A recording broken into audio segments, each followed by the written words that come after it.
"Would you like to share a meal with me?"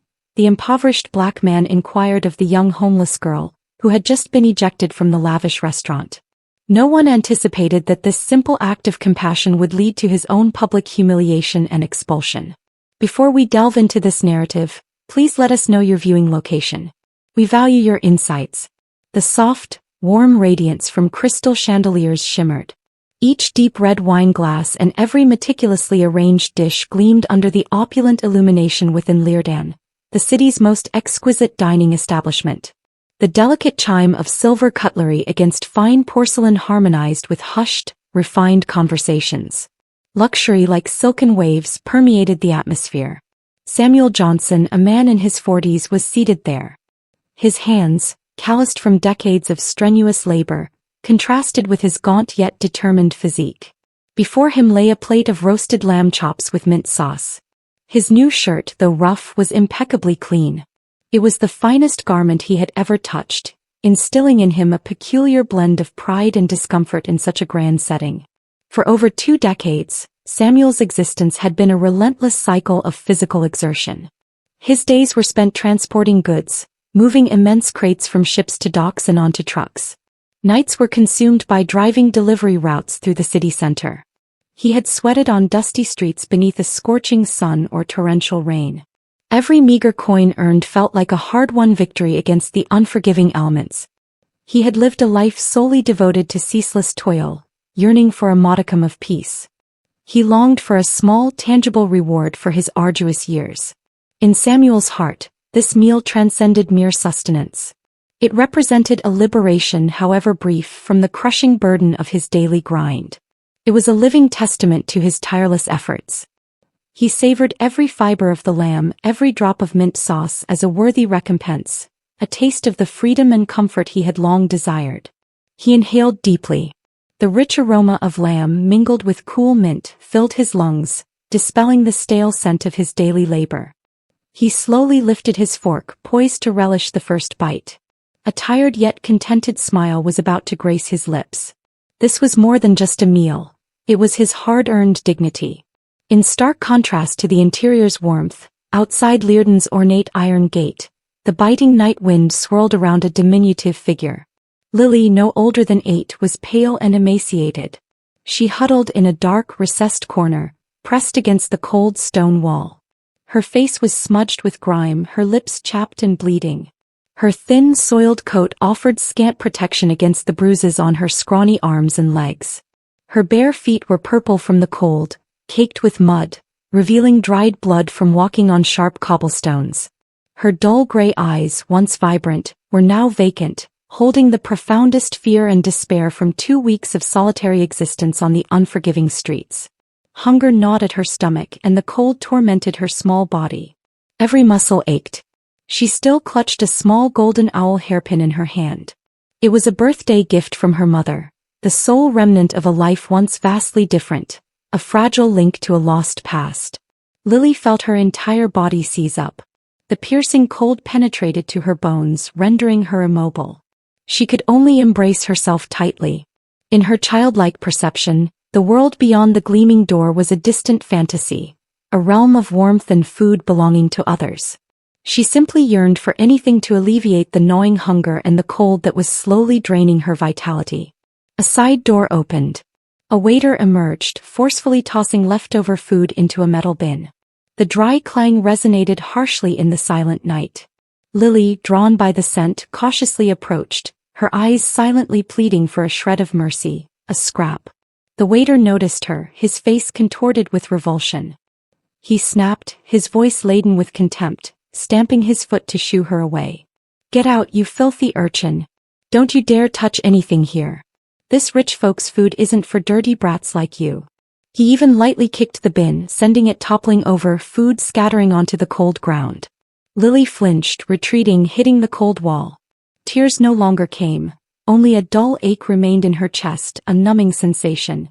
She huddled tighter, attempting to become utterly invisible, suppressing the sobs that threatened to choke her. Through the large glass window, Samuel witnessed the entire incident. He was all too familiar with homeless children, with the harsh discrimination prevalent in this world. But the image of this small, pale girl trembling in the cold night, being so cruelly driven away, touched a deep, hidden recess of his soul. An old wound suddenly throbbed. He recalled his own hungry days, cold nights, being scorned simply due to his skin color and poverty. The despair in the girl's eyes was an undeniable reminder, a potent echo from his own past. He looked at the fragrant lamb chops before him. This was a meal he had saved his meager weekly wages for. This was the meal he had awaited, a symbol of his hard work. He knew well that if he helped the girl, he would have to forego this meal, and perhaps even the small amount of savings he carried. This meant facing leaner days ahead. Sharing his meager money with a homeless child when he himself struggled for every meal was an incredibly difficult decision. His internal conflict wasn't solely the fear of losing his job, but the profound worry for his own survival if he had to share what little he had earned, what he had toiled for with blood and sweat. How can I sit here and truly enjoy this meal when a child is shivering outside, starving and freezing? The thought hammered at Samuel's mind. He felt a surge of profound shame, a heavy guilt pressing down on the delicious lamb. His compassion outweighed all personal calculations, all fear for his own future. He took a deep breath and slowly rose. His waiter approached. "Do you require anything, sir?" Samuel gestured towards Lily and said, "Could you please invite that little girl inside?" The waiter's brows furrowed, his face a mask of annoyance. "Sir, that girl is absolutely not permitted inside. That's restaurant policy," he stated, his voice laced with clear disdain. Samuel maintained his composure, his gaze unwavering. "I will pay for her meal. Invite her in. Give her a table." A ripple of whispers spread through the room. Heads turned. Customers at nearby tables began to openly stare, their faces a mix of curiosity and discomfort. "Did he just say pay for her meal?" one woman murmured, exchanging a bewildered look with her husband. "And that girl from the street," another whispered. The air grew thick with tension, a palpable unease. After a few agonizing seconds, the waiter's eyes darted nervously between the murmuring diners, then to the stack of crumpled bills Samuel had placed on the pristine tablecloth. The allure of the extra money, perhaps, or a reluctant desire to avoid a scene, prevailed. With a visible sigh of resignation and a hint of a sneer, he gave a curt nod and turned to lead Lily inside. Lily was reluctantly escorted inside by the waiter. Her eyes widened, filled with a mixture of fear and bewilderment, taking in the glittering lights, the opulent luxury and the many unfamiliar faces staring intently at her. Samuel gently pulled out a chair next to his table. "Come here, little one. Sit with me." He ordered a hot soup and the largest roast chicken, then gently pushed the plate towards Lily. "Eat, child. Eat slowly. No one will take it from you." Lily trembled as she picked up her fork, her small hands still smudged with dirt. She looked up at Samuel with wide, disbelieving eyes, as if this were all a fragile dream. When the first piece of chicken touched her tongue, a strange, profound warmth spread through her. Tears began to stream down her smudged face as she bit into the second piece. She devoured it, each savory bite melting in her mouth, her tears mingling with the sweetness of the food. She ate so fast she almost choked, quickly reaching for a glass of water.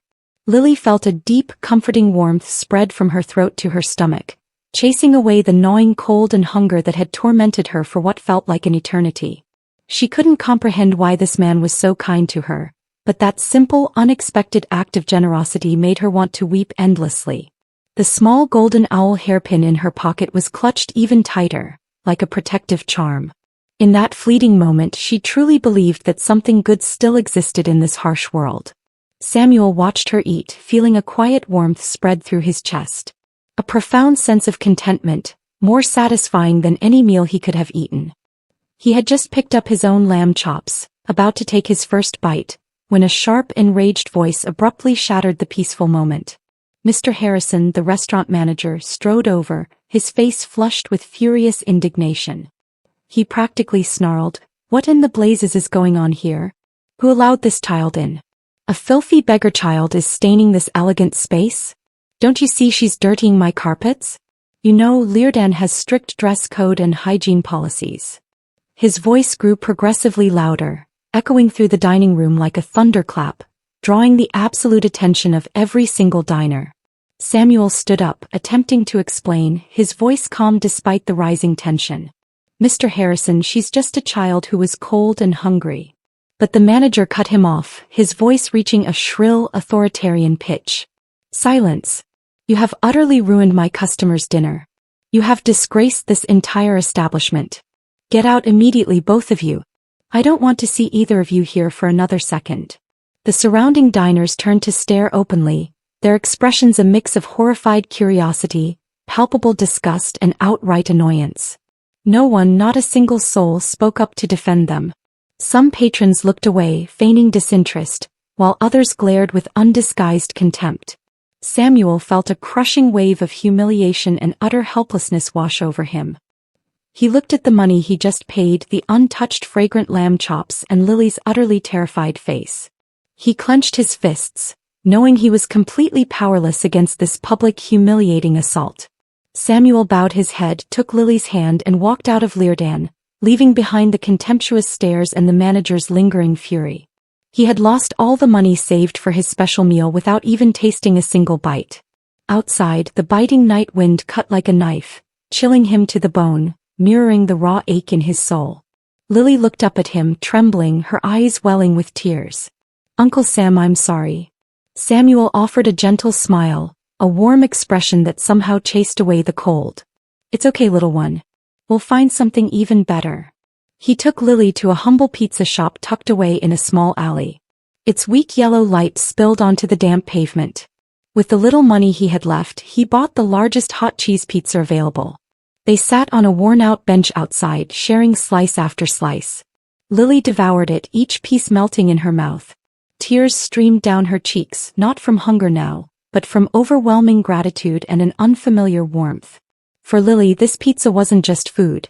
It was a profound miracle, undeniable proof that truly kind people still existed.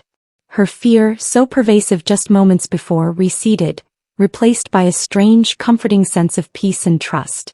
Samuel ate too, feeling the warmth of the pizza spread through his chest, tasting infinitely better than any expensive lamb chops. This moment, on a cold night between a poor black man and a wandering white girl, was a small, vibrant flame ignited in the encompassing darkness. It was a moment of pure sharing and profound goodness. When Lily had calmed down, Samuel gently asked, "Are you lost, little one? Do you remember your parents' names or your home address?" Lily shook her head, her eyes distant and vacant. I got lost in a very crowded place. And then I don't remember anything else. I only have this." She held out the small golden owl hairpin. Samuel looked at the exquisite hairpin, solid gold. This wasn't something a typical street child would possess. A thought flashed in his mind. This might be the only clue. Samuel spoke with firm resolve. "I'll help you. I'll take you to the nearest police station. Someone there will help you find your family." As Samuel listened to Lily recount getting lost, an old, familiar pain suddenly tore at his heart. He too had once been an orphan, growing up without knowing his parents, with absolutely no one to rely on. That terrifying feeling of being lost and utterly alone had haunted him his entire life. Now, looking into Lily's vacant eyes, he saw a reflection of his own younger self. More than anyone, he deeply understood the profound suffering of a child abandoned with no safe haven. Lily's muffled sobs from earlier suddenly echoed louder in his mind, drowning out all his personal worries, all his fears about the future. He squeezed Lily's small hand tightly, making a decision driven by the deepest call of his conscience. A decision that would irrevocably alter his life forever. He and Lily squeezed into an old rumbling taxi, its engine rattling rhythmically. Throughout the ride, Lily pressed close to him, her small arm clutching his hand like a lifeline in a vast, unpredictable sea. Initially, she was shy, offering only quiet replies to Samuel's gentle questions, but gradually his calm, reassuring voice began to soothe her. Samuel gently told her random stories about mischievous kittens playing in sunbeams, or strangely shaped clouds drifting across the sky, anything to distract her from her lingering fear. Meanwhile, inside him, the anxiety about his meager remaining money and the looming prospect of losing his job was steadily growing, but he meticulously concealed it behind a warm smile and encouraging words. She felt a strange, profound sense of safety, as if all her fears had somehow vanished. With Uncle Sam's large hand clutching hers, she closed her eyes, and for the first time in many days she could feel genuine warmth and a deep sense of peace. He glanced at his watch. His night shift at the docks would begin in less than an hour. He knew he had to be on time, but how could he possibly abandon this child? He and Lily arrived at the central police station. He didn't leave immediately. Instead, he patiently sat with Lily for several hours. He recounted her story in detail to the duty officer, emphasizing the unique hairpin and the critical need to help her find her family. He did his utmost to meticulously describe everything Lily had told him, hoping the police would take her case with the utmost seriousness. He only departed when Lily had been safely handed over to a dedicated female officer who assured him Lily would not be abandoned or mistreated. When he finally left the police station, it was almost dawn. A faint ray of sunlight began to appear on the horizon, like a fragile promise of a new beginning. The very next morning, as he had grimly anticipated, Samuel received the devastating news. He was fired from his job at the docks. The reason given was non-compliance with work hours, unauthorized absence from a crucial shift, and endangering company property. He had been hauling goods and driving trucks for over 20 years. It was his sole source of stable income. Being a casual laborer with loose contracts, firing was often swift and required little specific justification. Samuel understood that once fired, the chance of finding similar stable employment was almost zero. Losing his job meant life would become immeasurably more difficult. He would face relentless days of hunger, long nights with no true place of rest. He was forced to take temporary, excruciatingly difficult, odd jobs just to earn a few meager coins. He hauled heavy sacks at the wholesale market until his hands bled. He washed dishes in dingy, cheap restaurants until late at night, or he swept streets under the scorching sun and the putrid stench of sewage. His cramped, damp, rented room now offered only plain rice with a few boiled vegetables, or sometimes no meal at all when he couldn't find work. His rickety bed became the only sanctuary where his exhausted body could collapse after long, grueling days of hard labor. His feet were perpetually swollen and constant throbbing aches were his nightly companions. His health gradually deteriorated due to the heavy physical demands and chronic malnutrition. His face became gaunt, his eyes deeply etched with ceaseless worries. However, Samuel harbored no regrets. A few days after bringing Lily to the police station, he still persistently sought information about the girl. Every day he wasn't working, he made it a point to go to the police station, defying the indifference or outright dismissal he often faced, to ask about Lily and the golden owl hairpin. He felt an invisible yet powerful responsibility, as if Lily was a reborn fragment of his own painful childhood memories. He also visited social welfare organizations, often waiting for hours under the harsh sun or in the biting cold rain just to catch a brief glimpse of Lily. He consistently reminded her to keep the hairpin safe, telling her it might be the key to finding her family. His unwavering persistence was the only thread Lily clung to, the only adult who truly believed in and genuinely cared for her well-being. Meanwhile, at the Carmichael mansion, an atmosphere of profound mourning still hung heavy, a suffocating blanket of grief. Mr. and Mrs. Carmichael, the city's wealthiest and most powerful magnates, were plunged into the deepest sorrow imaginable. The relentless search for Lily had dragged on for over 1 month, costing millions of dollars. Yet it remained utterly fruitless, yielding no clues. Mrs. Carmichael was on the verge of complete emotional collapse. Every night she would wake abruptly from vivid, repetitive nightmares of her daughter lost in an impenetrable darkness or shivering alone on a freezing pavement. Her mother's heart was utterly shattered. She wanted to scream her anguish, but no sound would escape. She felt an overwhelming sense of guilt and helplessness, relentlessly blaming herself for failing to protect her child.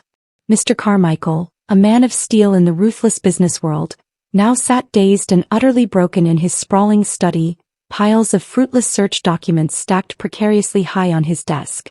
He used to be a man who controlled everything, every strategic decision, but now he found himself utterly powerless to control the overwhelming fear of losing his daughter.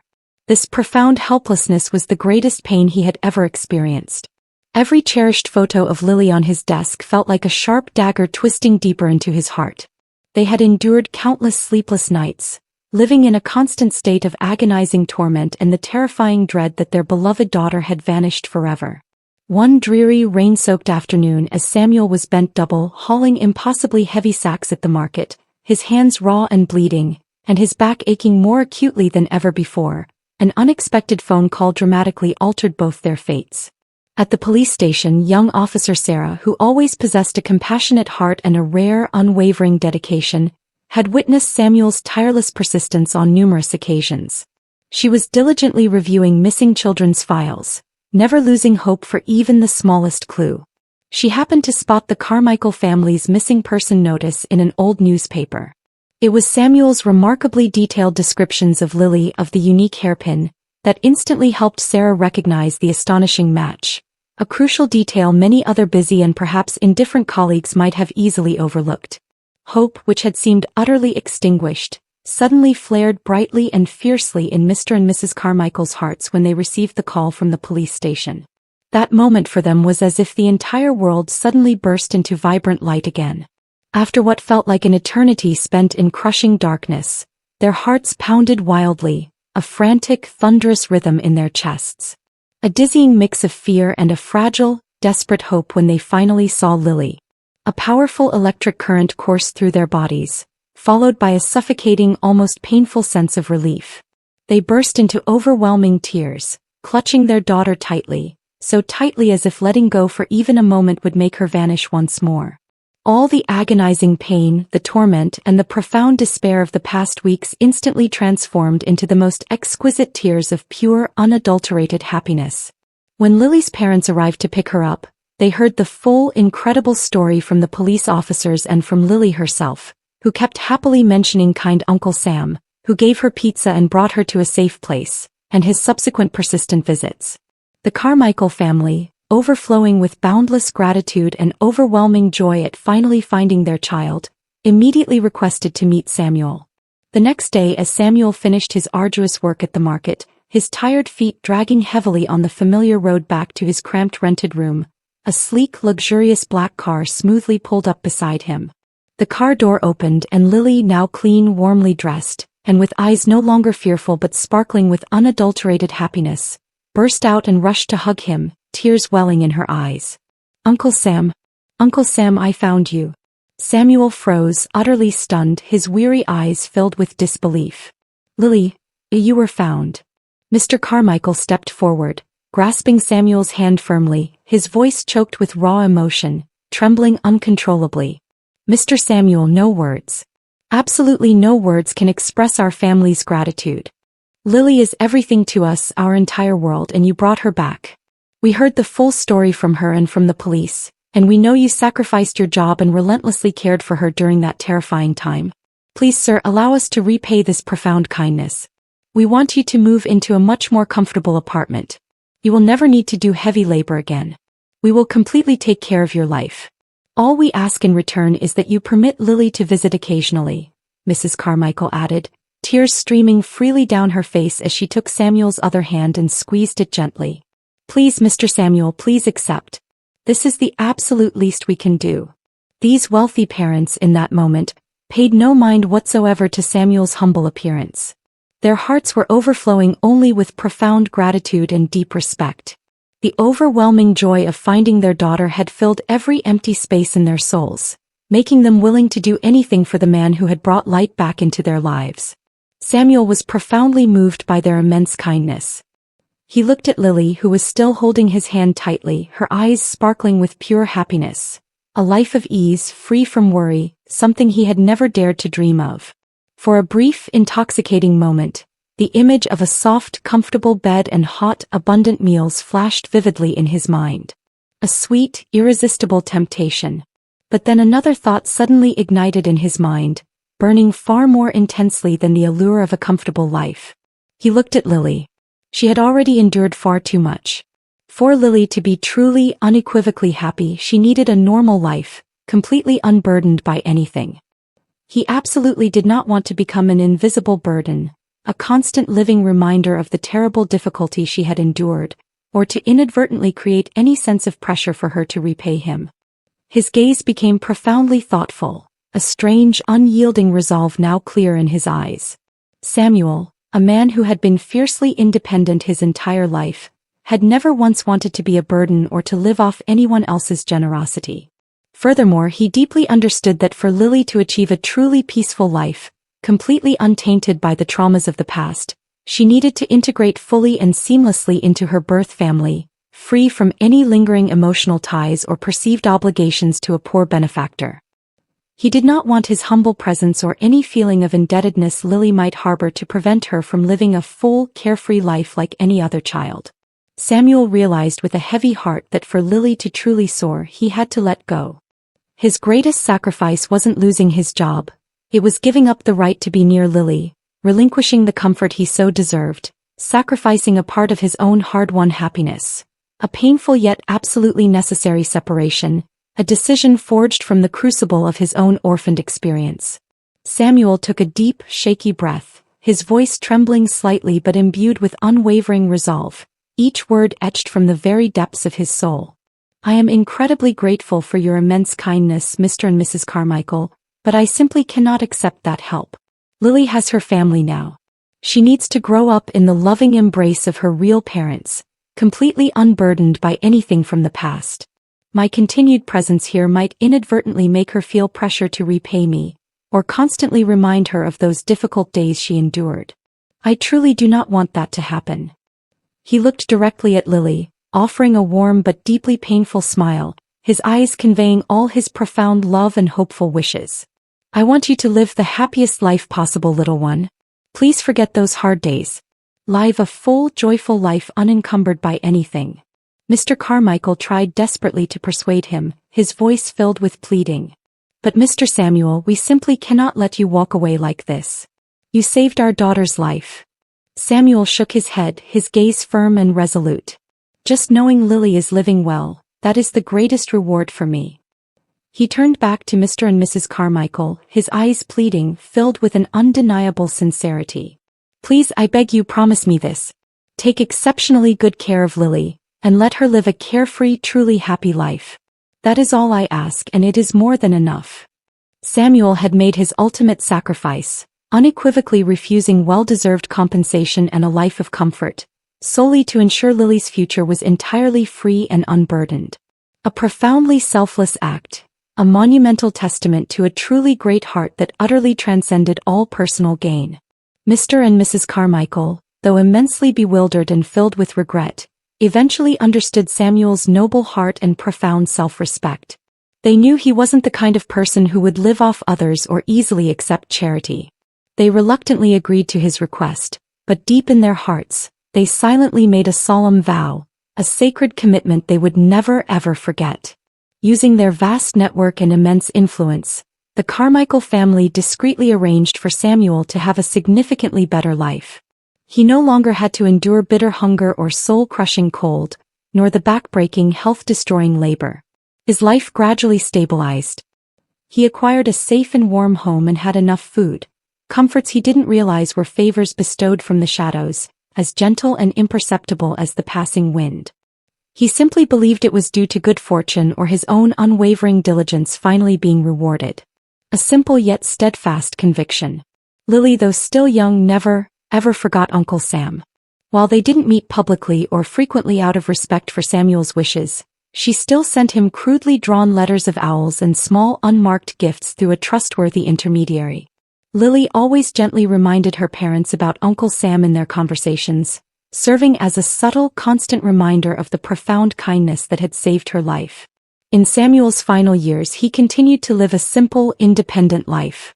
He often visited the community library, reading newspapers and quietly, discreetly following news about Lily through articles about the Carmichael family, who became renowned philanthropists. Whenever he saw Lily growing up in happiness and love, flourishing and succeeding in life, a deep, contented smile would unfailingly bloom on Samuel's face. He knew that his sacrifice was not in vain, that the immense price he paid had indeed bought a bright and hopeful future for a tiny, vulnerable soul. It was a trade-off that cost him a difficult life, but in return he gained a life that sowed seeds of hope and profound happiness, the ripples of which would extend through generations. He knew with absolute certainty that he was the richest man in the world, not in material wealth, but in the boundless fullness of his heart, and the deeply meaningful impact he had irrevocably brought to another's life. Samuel passed away peacefully, closing a life that, though undeniably filled with hardships, shone brightly and radiantly with the pure light of selflessness and human dignity. He lived fully not just for himself but for a better future. Forever a silent, enduring inspiration. Join us to share meaningful stories by hitting the like and subscribe buttons. Don't forget to turn on the notification bell to start your day with profound lessons and heartfelt empathy.